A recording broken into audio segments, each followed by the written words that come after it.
तो कहानी की शुरुआत में हम बेबी नाम के ड्राइवर को देखते हैं, जो कि अपनी कार को एक बैंक के सामने पार्क कर देता है। इस कार में बेबी के अलावा ग्रिफ, बडी और बडी की वाइफ मोनिका होती है। असल में ये ग्रुप बैंक को लूटने के लिए आया हुआ था, इसलिए ग्रिफ, बडी और मोनिका प्लान के अकॉर्डिंग बैंक के अंदर जाते हैं और बेबी कार में उन तीनों का वेट करता है। कुछ ही देर में वो तीनों बैंक लूटकर वापस अपनी कार में आ जाते हैं, लेकिन तभी वहाँ पुलिस आ जाती है। इसलिए बेबी पुलिस से बचते हुए कार को तेजी से भगाने लगता है और पुलिस उनका पीछा करने लगती है। यहाँ बेबी अपनी ड्राइविंग स्किल्स दिखाते हुए पुलिस वालों से काफी दूर जाने लगता है, लेकिन पुलिस वाले उसका पीछा नहीं छोड़ते और उसे पकड़ने की पूरी कोशिश करते हैं। पर बेबी हर बार की तरह पुलिस को चकमा दे देता है और एक पार्किंग लॉट में पहुंच जाता है। यहाँ वो चारों कार को बदलकर अपने बॉस की जगह पर चले जाते हैं, जहाँ डॉग नाम का आदमी पहले से ही चारों का वेट कर रहा था। असल में डॉग एक क्रिमिनल मास्टरमाइंड होता है, जो शहर के बैंक्स को लूटने के लिए प्लानिंग करता है और लोगों को हायर करके उनसे चोरी करवाता है। खैर, यहाँ डॉग देखता है कि उसके लोगों ने बैंक लूट लिया है और बेबी की ड्राइविंग स्किल्स के कारण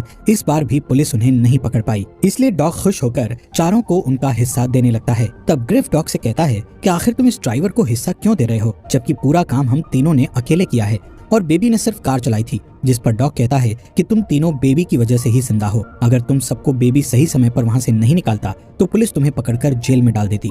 ये सुनकर ग्रिफ डॉग की बात को समझता है, जिसके बाद ग्रिफ बेबी का मजाक उड़ाते हुए डॉग से कहता है कि बेबी बहुत अजीब है, जो कुछ भी बोलता नहीं है और हर टाइम गाने सुनता रहता है। तभी ग्रिफ बेबी के चश्मे को हटा देता है, जिससे बेबी अपनी जेब से दूसरा चश्मा निकालकर पहन लेता है। ये देखकर बड़ी भी उसका मजाक उड़ाने लगता है। खैर, थोड़ी देर बाद सभी लोग वहाँ से जाने लगते हैं। तब डॉग बेबी से उसके सारे पैसे ले लेता है। यहाँ हमें पता चलता है कि बेबी के ऊपर डॉग का बहुत कर्जा है, इसलिए वो हर काम के बाद बेबी से उसका सारा हिस्सा ले लेता था। यहाँ डॉग बेबी से कहता है कि अब तुम्हें मेरे लिए सिर्फ एक और काम करना है, जिसके बाद तुम्हारा कर्जा पूरा हो जाएगा। साथ ही डॉग हर बार की तरह बेबी को पैसों की एक गड्डी देता है और वहाँ से चला जाता है। इधर बेबी भी अपने घर आ जाता है और उस गड्डी को अपने सीक्रेट जगह पर छुपा देता है। इसके बाद हमें पता चलता है कि बेबी एक अनाथ है, इसलिए उसने जो नाम के आदमी को अडॉप्ट किया है, जो एक अपाहिज है और वो सुन नहीं सकता। इसलिए बेबी हमेशा उसकी देखभाल करता है और उसे अपना फादर मानता है। यहाँ बेबी के पास हम एक टेप रिकॉर्डर देखते हैं। असल में बेबी कहीं भी जाता है तो वो उस जगह की रिकॉर्डिंग करता है और घर पर आकर उस रिकॉर्डिंग का म्यूजिक बनाता है। इसलिए आज बेबी डॉग की आवाज पर म्यूजिक बनाता है, जिसे उसने आज ही के दिन रिकॉर्ड किया होता है। इसके बाद बेबी एक कैफे में जाता है। इस कैफे में काम करने वाली लड़की डेबोरा को बेबी बहुत पसंद करता है, इसलिए वो इस कैफे में रोज आया करता था। साथ ही डेबोरा को देखने से लगता है कि वो भी कहीं न कहीं बेबी को पसंद करने लगी थी, क्योंकि जब भी बेबी कैफे में आता था तो वो उसे देखकर बहुत खुश हो जाती थी।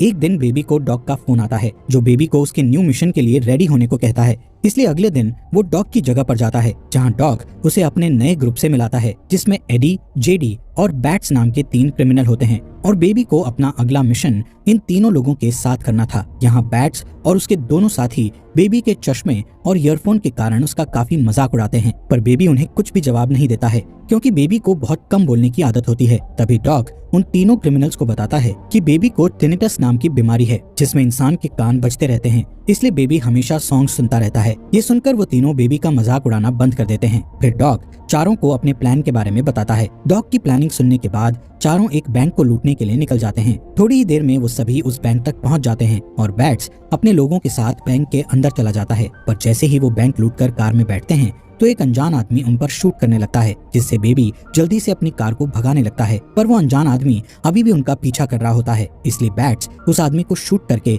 उसे मारने की कोशिश करता है। लेकिन बेबी जल्दी से उस अनजान आदमी से दूर चला जाता है, क्योंकि वो नहीं चाहता था कि बैट्स उस आदमी को जान से मार डाले।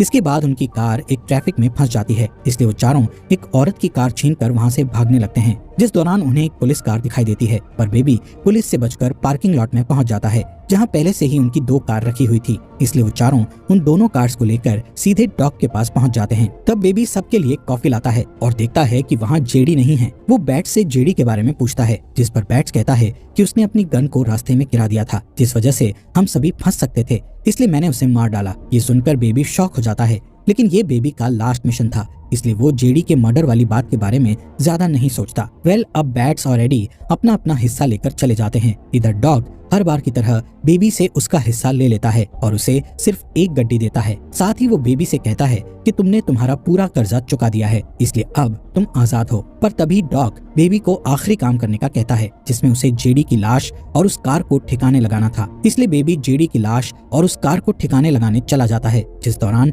उसे अपने बचपन की याद आती है और हमें फ्लैशबैक द्वारा बताया जाता है कि बचपन में बेबी अपने पेरेंट्स के साथ कहीं जा रहा था। तब उसके पेरेंट्स के बीच किसी बात पर झगड़ा हो गया था, जिस वजह से बेबी के फादर का ड्राइविंग से ध्यान हट गया और उनकी कार का बुरी तरह से एक्सीडेंट हो गया, जिसमें बेबी के पेरेंट्स की डेथ हो गई और बेबी अनाथ हो गया। इसके अलावा उस एक्सीडेंट में बेबी को टिनिटस नाम की बीमारी भी हो गई थी, जिस वजह से उसे हमेशा अपने कानों में कुछ आवाजें सुनाई देने लगी। तब से ही बेबी इन आवाजों से बचने के लिए ईयरफोन्स लगाकर रखने लगा। खैर, सीन वापस प्रेजेंट का दिखाया जाता है, जहाँ बेबी डेबरा के पास जाकर उसे डेट के लिए पूछता है, जिस पर डेबरा खुश हो जाती है और उसके साथ डेट पर चलने के लिए मान जाती है। इसी तरह दिन गुजरते हैं और वो दोनों एक दूसरे के करीब आने लगते हैं। एक दिन डेबरा बेबी से उसके काम के बारे में पूछती है, जिस पर बेबी बताता है कि मैं पहले ड्राइवर था, लेकिन अब मैंने ड्राइवर का काम छोड़ दिया है। एक दिन जब बेबी अपने घर पर होता है, तब जो उसे पिज्जा डिलीवरी बॉय का काम करने की सलाह देता है, इसलिए बेबी जो की बात मानकर डिलीवरी बॉय की जॉब करने लगता है। कुछ दिनों के बाद बेबी और डेबरा डिनर डेट पर जाते हैं। इस रेस्टोरेंट में डॉग भी मौजूद होता है, पर बेबी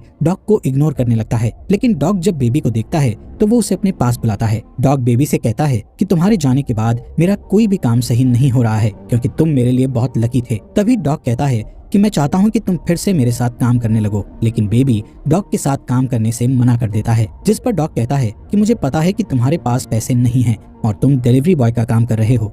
अगर तुमने मेरे साथ काम किया तो तुम कुछ ही दिनों में बहुत सारे पैसे कमा लोगे। साथ ही वो कहता है कि जब भी तुम मेरा काम छोड़ना चाहो तो तुम छोड़ सकते हो, लेकिन अभी के लिए तुम्हें मेरे साथ काम करना होगा। पर बेबी डॉग से साफ मना कर देता है कि अब मैं इस तरह का कोई भी काम नहीं करना चाहता, जिससे डॉग को गुस्सा आ जाता है और वो बेबी को धमकी देते हुए कहता है कि अगर तुमने मेरे लिए काम नहीं किया तो मैं डेबोरा को मरवा दूंगा। ये सुनकर बेबी डर जाता है और काम करने के लिए मान जाता है। अगले दिन डॉग बेबी को एक पोस्ट ऑफिस बैंक ले जाता है और उसे अपने भतीजे के साथ पोस्ट ऑफिस में जाने के लिए कहता है। असल में डॉग चाहता था कि बेबी उस पोस्ट ऑफिस में जाकर वहाँ की हर एक चीज को ध्यान से देखे और पता लगा सके कि ऑफिस में कितने गार्ड्स हैं और किस जगह पर कैमरा लगे हुए हैं। साथ ही कोई बेबी पर शक न करे, इसलिए वो अपने भतीजे को बेबी के साथ अंदर भेजता है। अब बेबी पोस्ट ऑफिस में जाकर सारी चीजों को ध्यान से देखने लगता है, जिस दौरान डॉग का भतीजा वहाँ की एम्प्लॉय से बात करने लगता है, जिससे वो एम्प्लॉय उसे एक टॉफी देती है। तभी बेबी भी उसके पास आ जाता है और वो एम्प्लॉय लेडी बेबी से अच्छे से बात करती है। इसके बाद बेबी डॉग के पास आकर उसे सारी चीजों के बारे में बताता है। अगले दिन बेबी डॉग की जगह पर जाता है और देखता है कि डॉग ने इस बार बैट्स, बडी और मोनिका को काम पर रखा है। थोड़ी देर बाद डॉग वहाँ आता है और अपने प्लान के बारे में बताने लगता है। डॉग कहता है कि मुझे पता चला है कि पोस्ट ऑफिस के अंदर बहुत सारे पैसे हैं और पैसों की सेफ्टी के लिए कई गार्ड्स तैनात हैं, इसलिए हमें उन पैसों को लूटने के लिए गन्स की जरूरत होगी। जिसके बाद डॉग्स चारों को वेपन्स लाने के लिए एक डीलर के पास भेजता है। तब रास्ते में बैट्स कुछ सामान लेने के लिए एक सुपरमार्केट में जाता है और सामान लेकर शॉपकीपर को चांद से मार देता है। ये देखकर बेबी बहुत घबरा जाता है। खैर, थोड़ी देर बाद वो डीलर के पास पहुंच जाते हैं और डीलर उन्हें गन्स दिखाने लगता है। तब बैट्स अचानक से डीलर को शूट करके मार देता है, जिससे डीलर के लोग उन चारों पर हमला कर देते हैं और दोनों ग्रुप के बीच गोलियां चलने लगती है। पर बडी, बैट्स और मोनिका मिलकर डीलर के सभी लोगों को मार डालते हैं। तब बडी और मोनिका बैट्स पर गुस्सा होकर उससे पूछते हैं कि आखिर तुमने डीलर को शूट क्यों किया, जिस पर बैट्स कहता है कि डीलर के साथ एक पुलिस वाला था और अगर हम उन्हें नहीं मारते तो वो हमें अरेस्ट कर लेते। जिसके बाद चारों डॉग की जगह पर जाने लगते हैं, जिस दौरान बैट्स डेबरा के कैफे के पास कार रोकने के लिए कहता है, लेकिन बेबी को डर था कि कहीं बैट्स डेबरा को मार न दे, इसलिए वो अपनी कार नहीं रोकता। पर बैट्स जबरदस्ती कार को कैफे के पास रोकने का कहता है और फिर चारों कैफे के अंदर चले जाते हैं। यहाँ डेबरा सबका ऑर्डर लेती है और बेबी को देखने लगती है, लेकिन बेबी एक बार भी डेबरा को नहीं देखता है, क्योंकि वो नहीं चाहता था कि किसी को भी उसके और डेबरा के रिलेशन के बारे में पता लगे। साथ ही डेबरा भी समझ जाती है कि बेबी अभी अपने काम पर है, इसलिए वो ऑर्डर लेकर वहाँ से चली जाती है। इसके बाद जब डेबरा उनसे बिल मांगती है, तब बैट्स डेबरा को मारने के लिए अपनी गन निकालने लगता है। ये देखकर बेबी बैट्स के हाथ को पकड़ लेता है और डेबरा को बिल पे कर देता है। चारों के जाने के बाद डेबरा देखती है कि बेबी ने उसके लिए एक मैसेज छोड़ा है, जिसमें उसने लिखा था कि वो रात के 2 बजे डेबरा को रोड ट्रिप पर लेकर जाएगा। दूसरी तरफ बेबी और बाकी के 3 लोग डॉग के पास पहुंचते हैं, जहां डॉग बडी, मोनिका और बैट्स पर गुस्सा होते हुए कहता है कि तुमने जिन लोगों को मारा है उसमें मेरे भी लोग थे। साथ ही अब डॉग पोस्ट ऑफिस में चोरी करने वाले मिशन को कैंसिल कर देता है। ये सुनकर बैट्स गुस्से में कहता है कि हम इस मिशन को कैंसिल नहीं कर सकते। तब डॉग सबसे पूछता है कि कौन कौन इस मिशन को करना चाहता है, जिस पर बडी, मोनिका और बैट्स हाँ कहते हैं, लेकिन बेबी कोई भी जवाब नहीं देता है। तब डॉग बेबी से कहता है कि अगर तुम इस मिशन को करना नहीं चाहते तो तुम जा सकते हो, पर बेबी इस मिशन के लिए हाँ कर देता है और सोने के लिए चला जाता है। रात के समय में बेबी को ध्यान आता है कि उसे 2 बजे डेबरा से मिलने जाना है, इसलिए वो छुपते हुए वहाँ से जाने लगता है। जिस दौरान उसके पास बडी आ जाता है और उससे पूछता है कि तुम इस समय कहाँ जा रहे हो। इसी बीच वहाँ बैट्स भी आ जाता है। यहाँ बैट्स के पास बेबी का टेप रिकॉर्डर होता है और उसने बेबी की सभी रिकॉर्ड की हुई आवाजों को सुन लिया होता है, इसलिए बैट्स को शक होता है कि बेबी पुलिस से मिला हुआ है। इस वजह से वो बेबी से सवाल करने लगता है कि क्या तुम हमारी रिकॉर्डिंग्स करके पुलिस को भेजने वाले थे। तब बेबी उससे कहता है कि मैं पुलिस का खबरी नहीं हूँ, बल्कि ये मेरा शौक है और मैं सभी की बातों को रिकॉर्ड करता हूँ और उन आवाजों से म्यूजिक बनाता हूँ। पर बैट्स को उसकी बात पर यकीन नहीं होता, इसलिए बेबी कहता है कि ऐसे बहुत सारे म्यूजिक मेरे घर पर हैं जिन्हें मैंने रिकॉर्डिंग से बनाया है, जिन्हें सुनकर तुम्हें मेरी बात पर यकीन हो जाएगा। इसके बाद बैट्स बेबी के घर से वो सारी रिकॉर्डिंग्स ले आता है जिनसे बेबी ने म्यूजिक बनाया हुआ था। अब डॉग उन कैसेट्स को प्ले करता है जिसमें उसे अपनी आवाज सुनाई देती है, जिसे सुनने के बाद डॉग को बेबी पर बहुत गुस्सा आता है, इसलिए वो बेबी की जगह किसी दूसरे ड्राइवर को बुलाने का कहता है। इसके अलावा उन लोगों को ये भी पता चल जाता है कि डेबरा और बेबी एक दूसरे को जानते हैं। तभी बेबी डॉग को समझाता है कि मैं पुलिस का खबरी नहीं हूँ और मैं तुम्हारे साथ इस मिशन में काम करना नहीं चाहता हूँ। साथ ही वो सबसे कहता है कि मैं आगे से ऐसी कोई भी गलती नहीं करूंगा, इसलिए डॉग उसकी बात मान जाता है और उसे दोबारा काम पर रख लेता है। अगले दिन बेबी उन तीनों को पोस्ट ऑफिस ले जाता है और तीनों जल्दी से पोस्ट ऑफिस में चोरी करने के लिए चले जाते हैं। इसी दौरान बेबी उस पोस्ट ऑफिस की एम्प्लॉय को देखता है जिसने एक बार बेबी से बहुत अच्छे से बात की थी। यहाँ बेबी उस लेडी को इशारा करता है कि वो पोस्ट ऑफिस में ना जाए, जिससे वो लेडी खतरे को समझ जाती है और वहाँ एक पुलिस ऑफिसर को बुला लेती है। तभी बडी, मोनिका और बैट्स चोरी करके बाहर आ जाते हैं और बैट्स उस ऑफिसर को शूट करके मार देता है, जिसके बाद वो कार में बैठ जाते हैं और बेबी को यहाँ से जल्दी भागने को कहते हैं, पर बेबी उनकी बात नहीं सुनता, जिससे बैट्स उसके फेस पर गन से वार करता है और उसे मारने की धमकी देकर कार को भगाने का कहता है। बैट्स से परेशान होकर बेबी अपनी कार को सामने खड़े ट्रक की ओर भगाता है। इस ट्रक में कई सरिये रखे हुए थे जो कि सीधे बैट्स की बॉडी के आर पार हो जाते हैं और उसकी डेथ हो जाती है। असल में बेबी का प्लान था कि वो इस मिशन के दौरान सारे लोगों को मरवा देगा, क्योंकि वो डेबरा के साथ एक अच्छी लाइफ जीना चाहता था, पर इन क्रिमिनल्स के कारण वो कभी भी अच्छे से नहीं जी सकता था, इसलिए उसने सभी को मारने का प्लान किया था। खैर, अब तक यहाँ पुलिस भी आ जाती है, जिन्हें देखकर बेबी, बडी और मोनिका भागने लगते हैं, जिसके बाद मोनिका और बडी पुलिस पर गोलियां चलाते हैं और एक कार उठाकर वहां से भागने लगते हैं। इधर बेबी एक मॉल के अंदर जाकर अपने कपड़े बदल लेता है और फिर एक कार चुराकर भागने लगता है, जिस दौरान वो गलती से अपनी कार को बडी की कार से टकरा देता है। तभी पुलिस वहां आ जाती है और उन तीनों पर गोलियां चलाने लगती है। तब मोनिका और बडी भी पुलिस पर गोलियां चलाते हैं, जिसमें पुलिस मोनिका को शूट करके मार डालती है। इसी बीच बेबी पैसों को लेकर भागने लगता है। तब बडी बेबी से कहता है कि तुम्हारी वजह से मोनिका की डेथ हुई है। इतना कहते ही वो बेबी पर शूट करने लगता है, पर किसी तरह बेबी बचकर सड़क पर आ जाता है और एक ओल्ड लेडी से उसकी कार चुराकर सीधे अपने घर पहुंच जाता है, जहां वो अपने सारे पैसों को उठाकर जो को देने लगता है, लेकिन जो चोरी के इन पैसों को लेने से मना कर देता है। तब बेबी जो को समझाता है और उसे ओल्ड एज होम में छोड़ देता है, जिसके बाद वो डेबरा को लेने के लिए उसके कैफे में जाता है, जहां वो देखता है कि कैफे में बडी बैठा हुआ है, जो डेबरा को मारकर बेबी से मोनिका की डेथ का बदला लेना चाहता है। पर बडी नहीं जानता था कि बेबी के पास भी एक गन है। तभी बडी का ध्यान कैफे में मौजूद दूसरी वेट्रेस पर जाता है। ये देखकर बेबी जल्दी से बडी को शूट कर देता है, जिससे बडी घायल हो जाता है। इसके बाद बेबी और डेबरा दो लड़कों को गन दिखाकर उनकी कार को चोरी कर लेते हैं और डॉग की जगह पर चले जाते हैं, जहां बेबी डॉग से अपने सारे कैसेट्स मांगता है, क्योंकि उन कैसेट्स में बेबी के अच्छे पलों की यादें थी। डॉग पहले तो कैसेट्स देने से मना कर देता है, पर तभी डेबरा वहां आती है, जिसे देखकर डॉग समझ जाता है कि बेबी अपनी जिंदगी की नई शुरुआत करने वाला है, इसलिए वो बेबी को सारे कैसेट्स दे देता है। जिसके बाद वो तीनों लिफ्ट से नीचे जाने लगते हैं। तब डॉग बेबी को पैसों से भरा बैग देता है और कहता है कि तुम्हें इस देश को छोड़ना होगा, क्योंकि पुलिस तुम्हारे पीछे है और तुम अपनी नई शुरुआत नहीं कर पाओगे।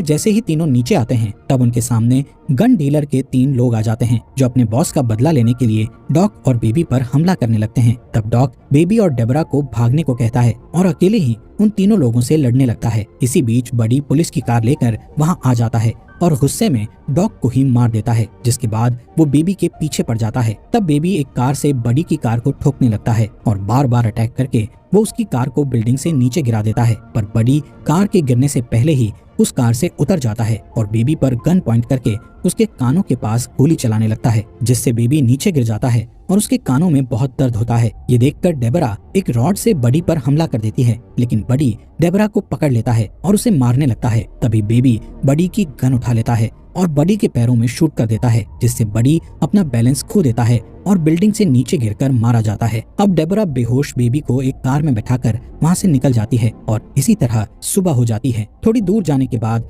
डेबोरा अपने सामने कई ऑफिसर्स को देखती है जो कि बेबी को पकड़ने के लिए खड़े हुए थे। पुलिस को देखकर डेबोरा अपनी कार को वापस मोड़ने लगती है। इसी दौरान बेबी को होश आता है और वो डेबोरा को कार रोकने के लिए कहता है, जिसके बाद पुलिस के सामने अपने आप को सरेंडर कर देता है। यहाँ से सीन शिफ्ट होकर कोर्ट रूम का दिखाया जाता है, जहाँ जो, डेबोरा, पोस्ट ऑफिस की एम्प्लॉय और एक ओल्ड लेडी बेबी के खिलाफ गवाही देते हुए कहते हैं कि बेबी ने जो भी किया वो सब मजबूरी में किया था। इन लोगों की गवाही के कारण जज बेबी को सिर्फ 5 साल की सजा सुनाते हैं। अब हमें 5 साल बाद का सीन दिखाया जाता है, जहां हम बेबी को जेल से बाहर आते हुए देखते हैं और डेबोरा उसे लेने आई होती है। इसी के साथ इस मूवी का यहीं पर एंड हो जाता है। फॉक्स एक्सप्लेनर चैनल को सब्सक्राइब करने के लिए आपका दिल से शुक्रिया।